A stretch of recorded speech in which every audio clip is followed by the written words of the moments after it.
കളരിയിലുള്ള ആയുധങ്ങളാണിത്. ഒട്ടുമിക്കതും ഉപ്പ ഉണ്ടാക്കിയതൊക്കെ തന്നെയാണ്. നമ്മൾ ഇവിടെ വരുന്ന പരിചയം വാളും പരിചയമാണ്. എല്ലാ കളരി കാണുമ്പോഴും വാളും പരിചയം മെയിൻ ഒരു ഇവൻ്റാണ്. അതിൻ്റെ പരിചയമാണിത്. അതുപോലെ തന്നെ ഇത് വാൾ തന്നെ 2 വാൾ ടൈപ്പ് എടുക്കുന്നുണ്ട്. നമ്മൾ വാളും പരിചയം എടുക്കുന്നുണ്ട്, വാളും ആയിട്ട് എടുക്കുന്നുണ്ട്. ആൻഡ് ഇത് വന്നിട്ട് വാൾവേലിക്ക് യൂസ് ചെയ്യുന്ന വാളാണ്.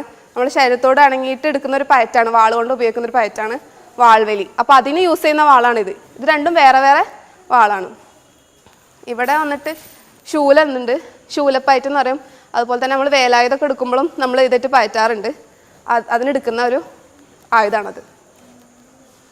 ആൻഡ് ഇവിടെ വന്നിട്ട് ഉറുമികളാണ്. Double ഉറുമിയുണ്ട്, single ഉറുമിയുണ്ട്. അതുപോലെ തന്നെ തിരിയുന്ന ഉറുമിയുണ്ട്, ഫിക്സ്ഡ് ആയിട്ട് ഉറുമിയുണ്ട്. നമ്മൾ കാണുമ്പോൾ എല്ലാതും ഉറുമിന്ന് തന്നെ പറയുള്ളൂ, പക്ഷേ അതിൽ തന്നെ വ്യത്യസ്തമായിട്ടുള്ള കുറേ ഉറുമികളുണ്ട്. അപ്പോൾ നമ്മൾ കോമ്പറ്റീഷനൊക്കെ പയറ്റുമ്പോൾ നമ്മൾ ഫിക്സ്ഡ് ആയി തിരിയാത്ത ഉറുമി എടുത്തിട്ടാണ്, തിരിയാത്ത ഉറുമി എടുത്തിട്ടാണ് നമ്മൾ പയറ്റുക. അത് നമ്മൾ ചെക്ക് ചെയ്തിട്ട് അവർ കോമ്പറ്റീഷന് കയറ്റുള്ളൂ. പിന്നെ അതിനൊരു നിയമമുണ്ട്, നമ്മൾ വീശുമ്പോൾ ഇതിൻ്റെ നെറ്റ് വരെങ്കിലും വേണം മിനിമം. അതിന് താഴേക്കുള്ളതിട്ട് നമുക്ക് കോമ്പറ്റീഷനിൽ ഇറങ്ങാൻ പറ്റില്ല. അപ്പോൾ അതിന് യൂസ് ചെയ്യുന്ന ഉറുമിയാണിത്.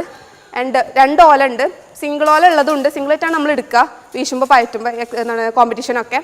ഡബിൾ ഉറുമി ഉണ്ട്, നമ്മൾ എന്താ പറയുക പ്രദർശന പരിപാടികൾക്കൊക്കെ എടുക്കാനൊക്കെ യൂസ് ചെയ്യുന്നത് ഡബിൾ ഉറുമിയാണ്. പിന്നെ ഇത് വന്നിട്ട് ഗഡ്മാഡാണ്. നമ്മളെ മാനിൻ്റെ കൊമ്പ് വെച്ചിട്ടൊരു പയറ്റ് ഉണ്ട്, ഗഡ്മാഡ് പയറ്റ്. അപ്പോൾ അതിന് യൂസ് ചെയ്യുന്ന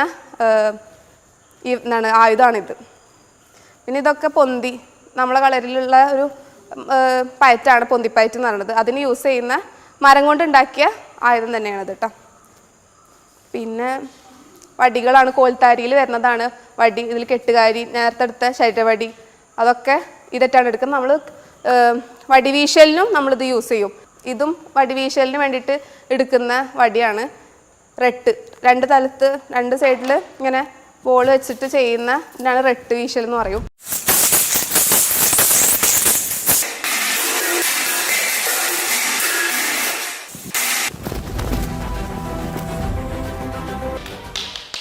വെള്ളിപ്പാൻ്റെ സ്മാരകമായിട്ടാണ് നമ്മളിവിടെ കളരി സ്റ്റാർട്ട് ചെയ്തിട്ടുള്ളത്. കളരിയുടെ പേര് വന്നിട്ട് HGS കളരി സംഘം എടപ്പാളാണ്. ഹംസത്തലി ഗുരുക്കൾ സ്മാരക കളരി എടപ്പാളിലുള്ള ബ്രാഞ്ചാണ് നമ്മുടേത്. ഇവിടെ പെൺകുട്ടികളും ആൺകുട്ടികളും ബാച്ചുണ്ട്. പെൺകുട്ടികൾക്ക് ആഴ്ചയിൽ 3 ക്ലാസ്സാണ്. 75ഓളം പെൺകുട്ടികൾ നമ്മളിവിടെ പഠിപ്പിക്കുന്നുണ്ട്. പ്രായം 5 വയസ്സ് തൊട്ടിട്ട് 40-45 വയസ്സ് വരെയുള്ള പെൺകുട്ടികളോട് പഠിക്കുന്നുണ്ട്. ഇവിടെ തന്നെയാണ് കുട്ടികൾ കോമ്പറ്റീഷനിലും പങ്കെടുക്കുന്നുണ്ട്. ഡിസ്ട്രിക്റ്റ് ആയിക്കോട്ടെ, സ്റ്റേറ്റ് ആയിക്കോട്ടെ, നാഷണൽ സ്റ്റേറ്റ്, ഇതൊക്കെ നമ്മൾ ഇവിടുന്ന് കേലോ ഇന്ത്യ അതിലൊക്കെ കുട്ടികൾ പങ്കെടുക്കുന്നുണ്ട്, പെൺകുട്ടികളും ആൺകുട്ടികളും. പഴയ രീതിയിൽ തന്നെ നമ്മൾ പഠിച്ചു വരുന്നതും നമ്മൾ എന്താണോ പഠിച്ചത് അതിനെ കുട്ടികൾക്ക് പഠിപ്പിക്കുന്നതും എക്സ്ട്രാ ഇപ്പോഴത്തെ തലമുറയ്ക്ക് വേണ്ടിയിട്ട് നമ്മൾ ആവശ്യപ്പെട്ട് പെൺകുട്ടികൾക്ക് പഠിപ്പിച്ചു കൊടുക്കുന്ന സംഭവമാണ് സെൽഫ് ഡിഫെൻസും അതുപോലെ തന്നെ ലോക്കുകളും. അത് നമ്മൾ കളരിയിൽ പഠിപ്പിക്കാറുണ്ട്. ആഴ്ചയിലൊരു ദിവസം മറിച്ചിൽ, അതുപോലെ തന്നെ ശനിയാഴ്ച 3 ക്ലാസ്സാണ് നമുക്ക് വരുന്നത്. അപ്പോൾ അതിലത്തെ ഒരു ക്ലാസ്സിൽ നമ്മൾ ഇങ്ങനത്തെ സെൽഫ് ഡിഫെൻസും ലോക്കും അതുപോലെ തന്നെ ഫ്ലെക്സിബിലിറ്റി ആവാൻ വേണ്ടിയിട്ട് നമ്മൾ മറിച്ചിലും അങ്ങനത്തെ കാര്യങ്ങളൊക്കെ നമ്മൾ ഫോക്കസ് ചെയ്ത് പഠിപ്പിക്കാറുണ്ട്.